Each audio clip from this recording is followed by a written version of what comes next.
அந்த சிரிப்புக்குள்ள துன்பம் எரிச்சு போடு.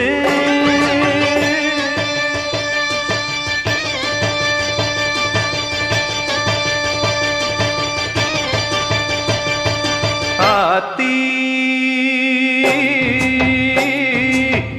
வாடையில பட்டமரம் கோடையில கொழுந்து விடாதா, அடி போடி முள்ளுக்குள்ள போட்ட வேத முட்டி முட்டி முளைச்சு விடாதா. அழுது புலம்புறது அர்த்தமில்ல அம்மாளு, நம்பியே நடந்து வந்தா நாளைக்கு நீ நம்மாளு.